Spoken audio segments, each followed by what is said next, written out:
ano ba talaga ang mission na dapat kong gawin. No? Kasi actually yan ang isang bagay na dapat talaga natin malaman sa buhay natin. Ano bang mission mo sa mundo? Mission ko siguro na papakita sa kanila kahit papaano is maging example, no? Maging example sa mga tao na nakakasalamuha ko. And I know, dahan-dahan matutuklasan ko rin yung mga mga balak ng Panginoon para sa akin. Ako si Staff Sergeant Benjamin Y. Mindahaw Jr., 891-145, Ordnance Service, Philippine Army. Currently assigned dito po sa 12 PASU, Support Command, Philippine Army. I'm blessed with one wife, Melissa. Isa rin po siyang ka-church member ko dyan sa Cotabato branch. And we're blessed with 3 children. My daughter, Ray Margaret, and my 2 sons, si Kenji and si Kyle.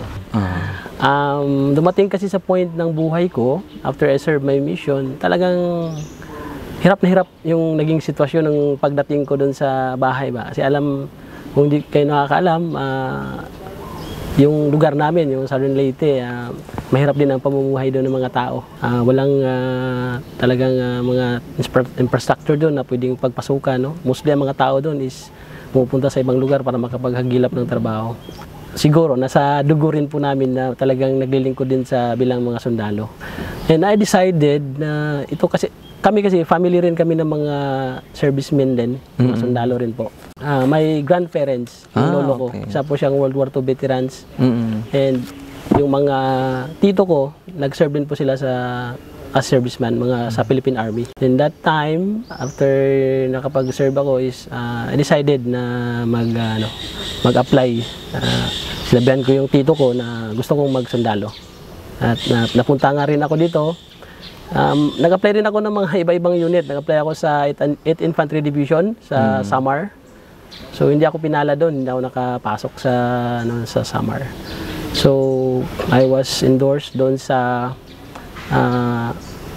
Army Support Command noon pa rin sa Fort Bonifacio. In-endorse ako ng kakilala ko doon na mag-apply sa kagandahang palad, no, sinuwerte ako. I mean, siguro God's plan. Doon ako na-enlist noong 2010 sa Philippine Army. Hindi talaga naging madali. Sa totoo lang. Maalala ko when I decided to join the Philippine Army, dahil nga itong career na ito is parang kakaiba doon sa nauna kong ginawa, di ba? Yung ginawa kong profesyon o pagserbisyo sa simbahan, sa Panginoon. So pinagdasal ko siya actually. Pinagdasal ko na naway gabayan ako sa landas na aking tatahakin ngayon na magpasok sa Philippine Army. Isang-isa dyan yung challenge talaga is adjustment sa kultura. Di ba? Kung mapapansin natin sa Philippine Army, iba-iba yung mga kultura, mga kaugalian ng ating mga kasamahan.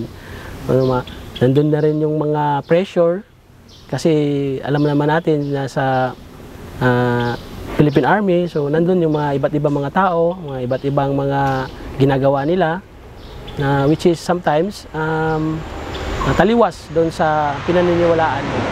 No? Like for example, yung mga bisyo, diba? Kung mapapansin natin sa church, tinuturo sa amin yan, bawal talaga sa amin yung mga ganung bagay. O yung mga paggawa ng mga hindi maganda. No? So isa rin yun na naging pressure sa akin, pero I do believe and I know na if mag-stick tayo, mag-continue tayo sa pinaniniwalaan natin, is eventually yung mga stress na yun, yung mga pressure na yun, unti-unti na rin mawawala. O meaning, parang sila na rin yung mag-adjust para sa'yo. Yung una, may mag-aya-aya sa'yo na ganyan. Punta tayo dito, magpaan tayo. But if you have that faith na sa pinaniwala na ito yung pinaniwalaan mo na tama, so eventually magre-respect naman din sila sa iyo. Actually sa totoo lang yan yung challenge, no? Sinabi nga dyan sa scriptures, di ba? You cannot serve 2 masters at a time. Yeah, you will hurt, you will offend the other. Yung isa naman pwede mong mapasaya. Kaya kailangan talaga yung tinatawag na time management. no? Kagaya ko sa sitwasyon ko ngayon, no, bilang isang sundalo, nandito ako ngayon. So this time is focus ako dito ngayon sa ginagawa kong trabaho bilang sundalo, no? Kung mayroon man akong mga affair doon sa pamilya ko o sa ibang outside sa simbahan, is ginasit aside ko muna, no? Pinapriority ko muna yung buhay ko dito bilang sundalo. At kung doon naman ako sa family, nakakauwi ako sa bahay, so doon ko naman pinofocus yung time ko. Ginagawan ko ng paraan na hindi ko dinadala yung buhay ko na sundalo doon sa bahay ko. At yung buhay ko naman sa simbahan, kung nandun ako, so yun yung ginagawa ko, doon ako nag-perform kung ano yung mga dapat kong gawin. It's a matter of time management, no? Kasi sinasabi nga diyan na wala talagang sinasabi na yung magiging perfect na balanse yung bawat aspeto ng buhay mo. No, it's a matter of time management lang talaga and prioritization. Paano mo pa pina-priority yung mga bagay o mga ginagawa mo sa buhay mo. Alam mo yung yung feeling na nakapagligtas ka ng tao. Nakapagpabago ka ng tao. No? Yung kasiyahan na wala dito sa mundo eh.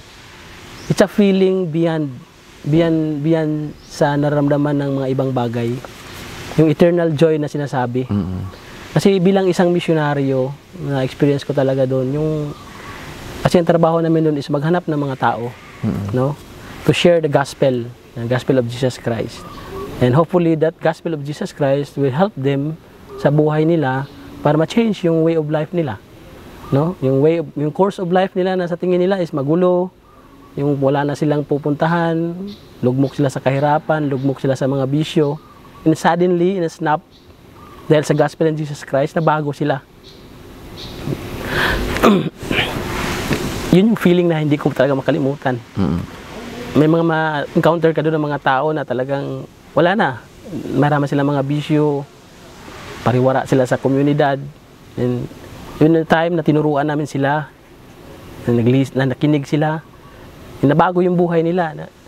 Eventually nawala yung mga dati nilang gawi. No? Yun yung feeling na hindi ko talaga makakalimutan. Yung makapag-serve ka sa kapwa-tao mo, through the gospel of Jesus Christ, na tutulong sa kanila na eventually yung buhay nila is mababago. Kasi in the long run, di pa naman natin alam ang mangyayari sa buhay natin, but I know may mission o mayroon akong gagampanan na gagawin dito sa lugar na ito. At sinasabi diyang beyond the barracks is may mga bagay pa na maraming pwedeng magawa, no? Para mapaunlad yung buhay mo as a personally, no? Sa karir mo, marami ka pang pwedeng magawa na hindi lang sa nakasuniforme ka lang. So, yun yung sa pagkaunawa ko yung siguro masasabi ko lang mensahe sa mga kasamahan natin, sa mga tropa.